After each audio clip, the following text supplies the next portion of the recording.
For more than 500 years, greed and power drove men and other groups to separate people from the land they inhabited. As Europeans came to the New World, there were no laws or courts to recognize or protect the ownership of the land by its indigenous population. Along the eastern seaboard, the English, French, and Dutch came ashore and populated the nearby area. They generally focused on trade and establishing relationships and alliances with the native population. While conflict did occur, they generally sought out the more friendly relationships. In Florida and Central and South America, the Spanish invaded the land. Their motive was wealth extraction, growing the empire, and religious conversion. They took what they wanted by force and viewed those they encountered as uncivilized, inferior, in need of being ruled as subjects of the Spanish crown and to be converted to Catholicism. For New Mexico, the inhabitants were subjected to much of both approaches.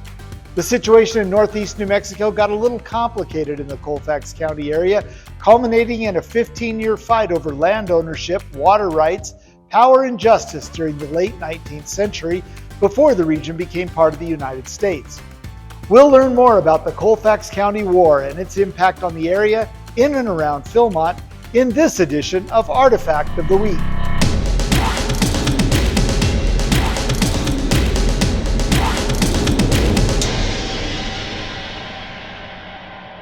The year is 1841, and Mexican governor of New Mexico, General Armijo, is petitioned by one of his secretaries, Beaubien Miranda, and a French-Canadian trapper and merchant, Carlos Beaubien, for a land grant in what we now today know as northeastern New Mexico and southern Colorado.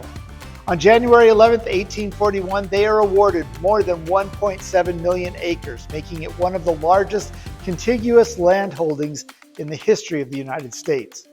Over the next few years, there are several legal challenges brought to test their rightful ownership of the property. Generally speaking, the courts sided with Beaubien and Miranda about their ownership and their rights to the property.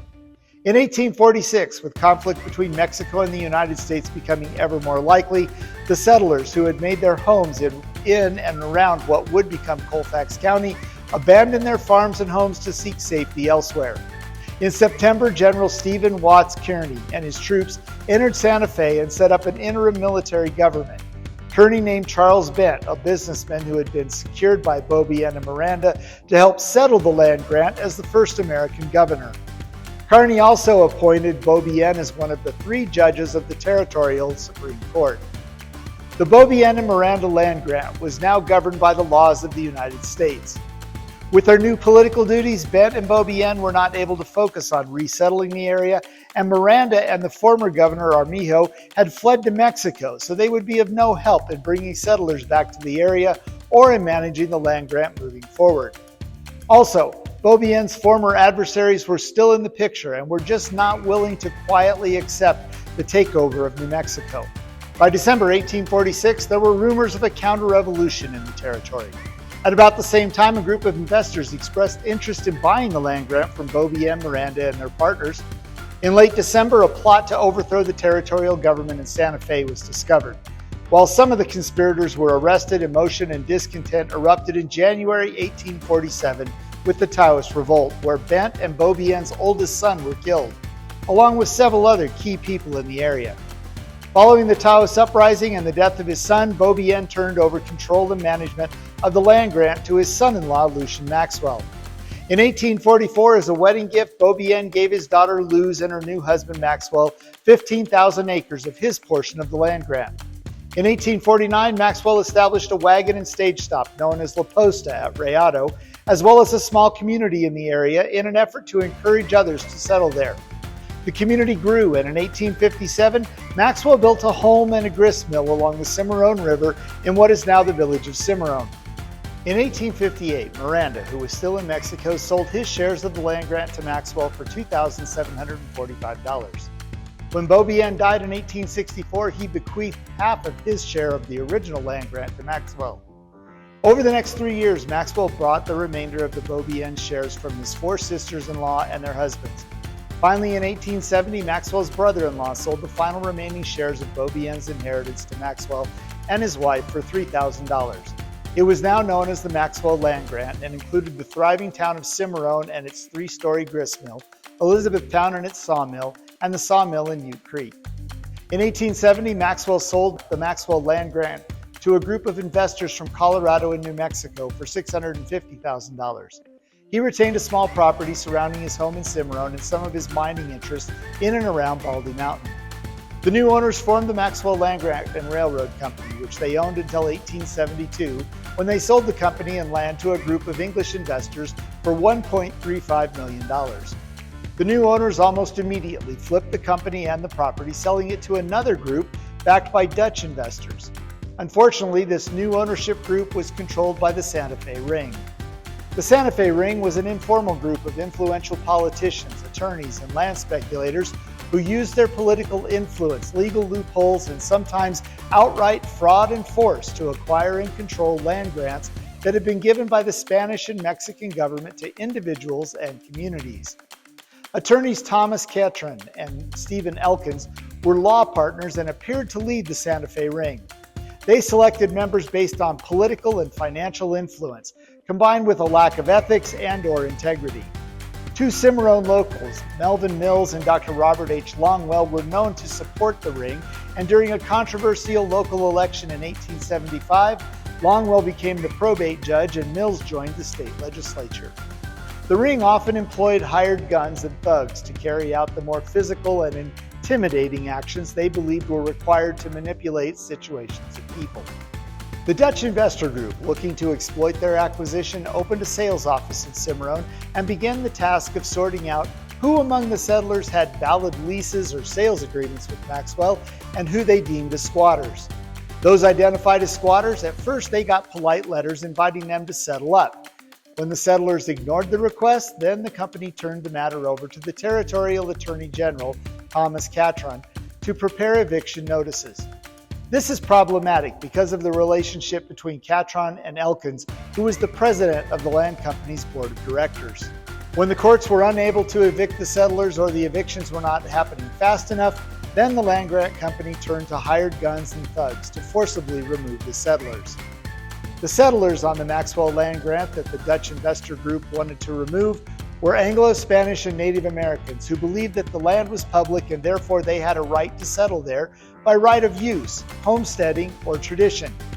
Or they believed that they had Maxwell's permission to live on the grant, whether or not they had any sort of legal documentation, such as a deed or bill of sale, to support their claims. At this point, the Land Grant Company elected William Raymond Morley as Vice President and Chief Operating Officer. Morley was also the Chief Construction Engineer of the Santa Fe Railroad. Morley asked his friend Frank Springer to come to New Mexico and to help sort out the problem between the squatters and the Land Grant Company. On March 30th, 1873, the settlers held a meeting in which they agreed to arm themselves and to protect their homes and property if necessary. The local sheriff, concerned about the potential for violence and civil unrest, called in federal troops from Fort Union to help restore order. In 1874, the Federal Department of the Interior declared the land grant to be public domain, completely ignoring an 1860 act of Congress and giving an edge in the disputes over property ownership to the settlers over the Dutch-backed Land Grant Company. At about the same time, the Land Grant Company defaulted on its property tax obligations. A public auction was held, and Melvin Mills, an associate of Thomas Catron, bought the property for $16,479 in back taxes, intending to sell it to Catron for $20,000. When this plan was exposed, the Dutch investors raised enough money to redeem the property and shed light on the Santa Fe Ring and their involvement in attempting to take over the Maxwell Land Grant. Learning about this attempt to steal the land grant, Morley and Springer went on to found the Cimarron News and Press, a newspaper that routinely criticized the Santa Fe Ring. A scathing opinion piece condemning the Santa Fe Ring and exposing their corrupt political methods was published anonymously in the New York Sun on Monday, July 5, 1875. I will introduce the reader the law firm of Elkins and Catron and their co-ringmasters. The article goes on to enumerate many of the ring's alleged illegal and unethical actions in New Mexico. On July 30, 1875, Samuel Axtell was sworn in as the governor of New Mexico after being appointed to the position by President Ulysses Grant. Governor Axtell was closely associated with the Santa Fe Ring and was later removed from the position amid a corruption scandal. While the article in the New York Sun is published anonymously, many attribute the article to the Reverend Franklin J. Tolby, who was found murdered in Cimarron Canyon in September 1875. Tolby was born in White County, Indiana in 1842 and served briefly in the Civil War prior to volunteering for the Methodist missions in New Mexico. He served as a mobile preacher assigned to parishes between Elizabethtown and Cimarron. The 33-year-old Tolby was well regarded, personable, and well received in the area where he planned to make his home permanently. Tolby was a compelling speaker and often spoke out against the violent tactics used by the Land Grant Company and the Santa Fe Ring. He also publicly criticized Judge Joseph Palin, who was named in the July article as a member of the Santa Fe Ring, and the grand jury for not indicting local gunman Pancho Grego for killing 2 soldiers in a gambling quarrel. On September 14, 1875, Tolby was found dead near the Palisades in Cimarron Canyon. He had been shot twice in the back. All of his belongings were intact, and his horse was neatly tethered to a nearby tree. Tolby reportedly departed the Moreno Valley on September 12th and was returning to Cimarron after serving the churches in the valley. Between the time he departed the valley and the discovery of his body in the canyon 2 days later, a mail delivery had gone through the area and reportedly did not see Tolby's horse in plain sight of the main trail, nor his body lying nearby. As word of Tolby's murder spread, violence also increased. The Reverend Oscar P. McMains, who served as Tolby's part-time assistant, was outraged. In a public speech shortly after Tolby's murder, McMains said, "The war is on, the precious blood of settlers has been shed, and we must fight it out on this line. No quarter now for the foreign land thieves and their hired assassins." McMains demanded justice and formed a vigilante group to confront the mail contractor Florencio Donahue, who was also tied to the Santa Fe Ring. Donahue told him that he had hired Cruz Vega to do the mail delivery that day and that Vega was staying at a ranch in the Moreno Valley. On October 30th, 1875, the vigilantes rode the 30 miles to the ranch, donned hoods, and hunted down Vega. They tied him to a tree in a hanging position and tortured him until he confessed. Vega shouted his innocence but also implicated Manuel Cardenas, who he said was hired by Donahue to kill Tolby and who did the actual killing. The enraged mob hung Vega on the spot. McMains discovered that he wasn't really cut out for the violence and fled away from the confrontation midway through. McMains was arrested and charged with inciting to riot. Defended by Frank Springer, the jury convicted McMains of a felony in the 5th degree and fined him $300, tantamount to an acquittal. Cardenas was arrested by the legal authorities and insisted that Vega had done the killing. Cardenas changed his story several times and eventually confirmed that Dr. Robert Longwill and Melvin Wills were members of the Santa Fe Ring. As he was being led from the courtroom to the jailhouse in Cimarron, he was shot and killed in the dark by an unknown assassin. Melvin Mills was in Colorado on business at the time, but when he heard about the accusations, he voluntarily returned to Cimarron and turned himself in. He was threatened many times, but continually requested a trial. Frank Springer, widely known to despise the ring, defended him, and the charges were dismissed for lack of evidence. Dr. Longwell, on the other hand, well, he ran from Cimarron on horseback, pursued by a posse led by Clay Allison. Longwell made it to his home where he told his wife to tell anyone following him that he was suffering from cholera. There he mounted a fresh horse and headed to Santa Fe. He was never heard from again. 3 days after the Vega hanging on November 1st, Pancho Grego met Clay Allison at the St. James Hotel in hopes of avenging his friend Vega's killing. Grego maintained that Allison was one of the hooded vigilantes who hanged Vega. Hoping to cool things down, owner Henry Lambert poured each of them a drink. Grego took off his hat and pretended to fan himself while reaching for his gun. Allison, spotting the ruse, shot and killed him. On November 10th, Allison was charged with the murder of Grego, but after an inquiry, the charge was dropped and the shooting was ruled self-defense. Clay Allison was born on September 2, 1841 in Waynesboro, Tennessee. He was the 4th of 9 children, and his father was a Presbyterian minister who raised cattle and sheep to support the family. On October 15, 1861, Allison enlisted in the Confederate Army with an artillery battery.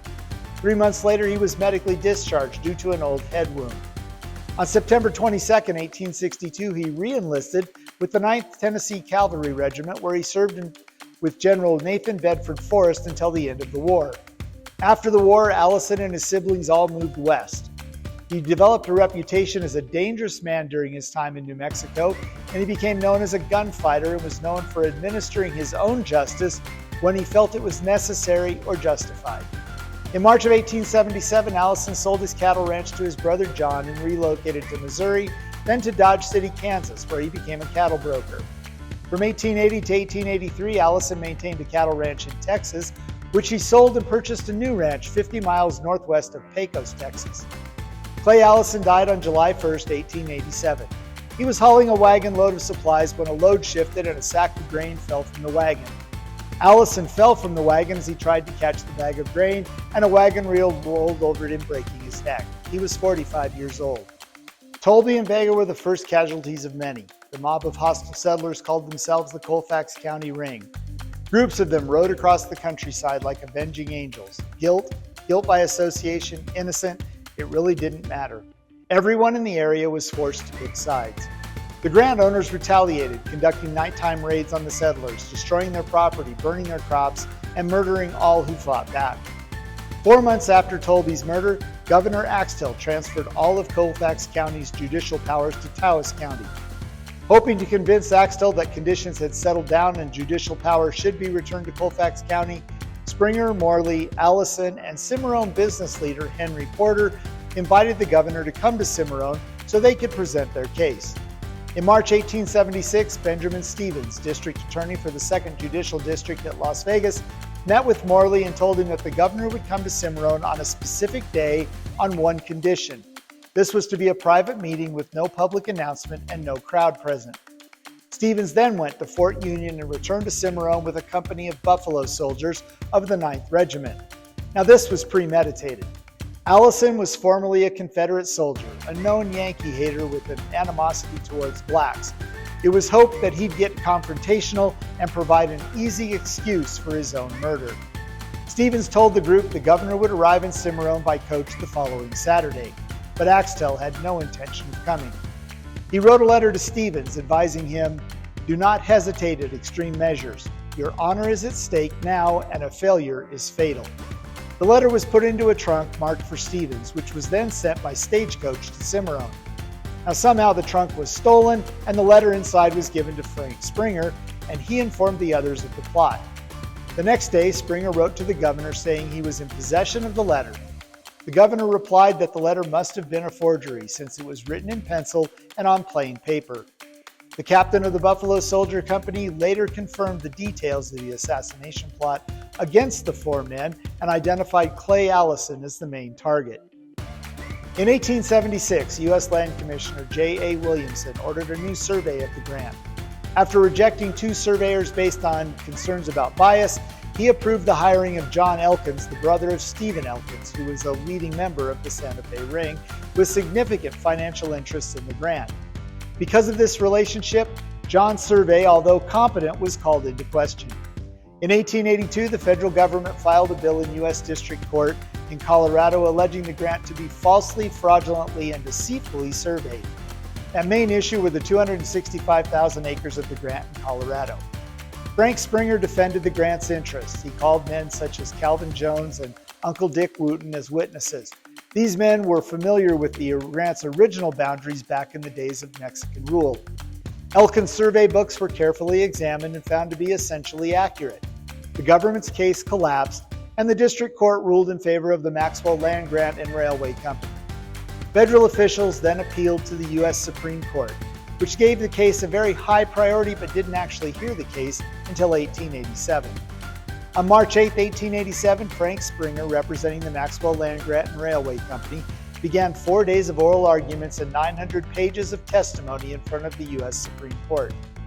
5 weeks later, in its ruling, the court concluded, "We are entirely satisfied that the grant, as confirmed by the actions of Congress, is a valid grant, that the survey and the patent issue upon it are entirely free from any fraud."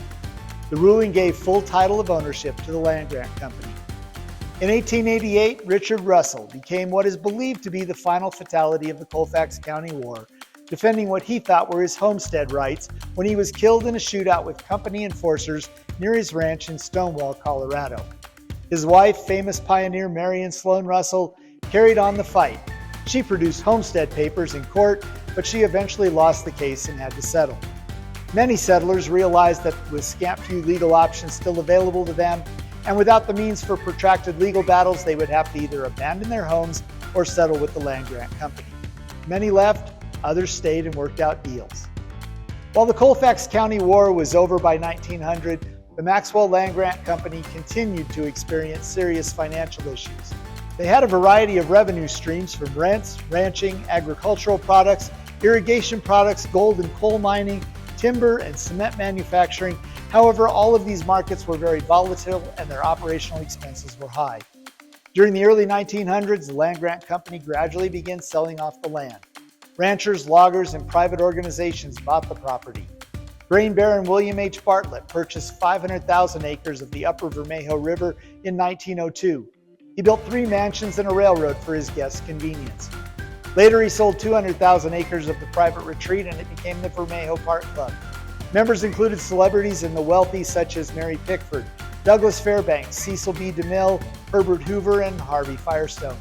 However, when the Depression wiped out the economy, the club closed and the property reverted to ranching.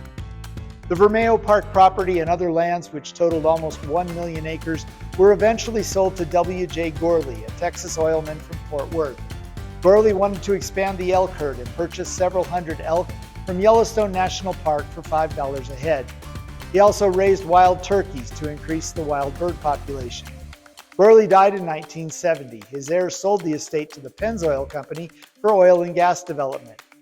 Pennzoil went on to donate 100,000 acres of the land, the Valle Vidal, to the Carson National Forest to be preserved for its invaluable natural and wildlife resources in 1982.